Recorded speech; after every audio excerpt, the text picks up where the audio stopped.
কুয়াশা, এত পরিমাণ কুয়াশা পড়ছে জাহাজে যে জাহাজের কিছুই দেখা যাচ্ছে না। দেখেন দর্শক, শুধু সাদা আর সাদা। একজন ডিউটি ম্যান কি করে তার আমরা অভিজ্ঞতাগুলো জানবো। সে আসলে প্রিয় দর্শক, এই যে হচ্ছে ডিউটিওয়ালা।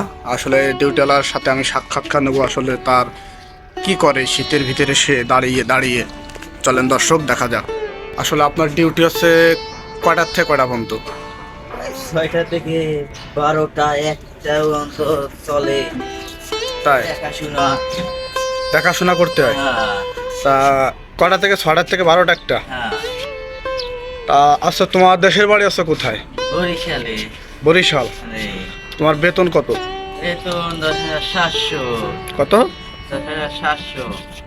10,700? হ্যাঁ। বেতন তো বাড়তি। ধরে না তাই বাড়তি মানে বস দিবে, এখন দেয় না এমন। আচ্ছা তাই। তাহলে জাহাজে তোমার কি কি কাজ থাকে, মানে ভ্যারাইটিস। ভ্যারাইটিস? আচ্ছা। ডিউটি প্রতিদিন আছে 24 ঘন্টা, জি।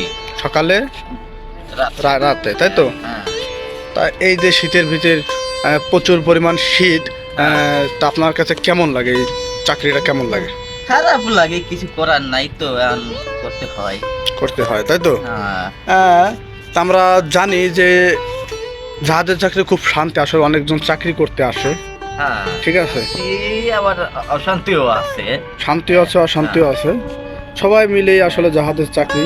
হুম। আসলে মানুষ বলে জাহাজের চাকরি আর জেলখানার আগে সমান কথা। হ্যাঁ। এটা কি আসলে সত্যি? হ্যাঁ, শিওর। শিওর। হ্যাঁ। মানে এই জাহাজ থেকে আসলে কিনারে মন চাইলে নামা যায় না, হ্যাঁ। এবং আমার যে সমস্ত মনে আছে আমি কিনার দেবো জাতি করতেছি না, এই ক্ষোভের ভিতরে আটকা থাকতে, তাই তো? আসলে দর্শক, জাহাজে যারা চাকরি করতে চান তার মুখের থেকে শুনতে পাচ্ছেন জাহাজের চাকরিটা আসলে কেমন। আসলে এই যে জাহাজটা, আর আমরা পানির মাঝেই আছি, কিন্তু কিনারটা বহুদূর। বাসটি আছে। কিনারটা বহুদূর, কিন্তু চাইলে আমরা কিনার যাইতে পারবো না। এখানে আমাদের 3 মাস 4 মাস এখানে থাকা লাগবে।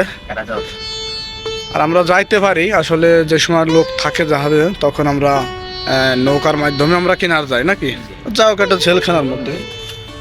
আমরা ভিডিওটা এই পর্যন্ত বেশি বড় করবো না। ধন্যবাদ।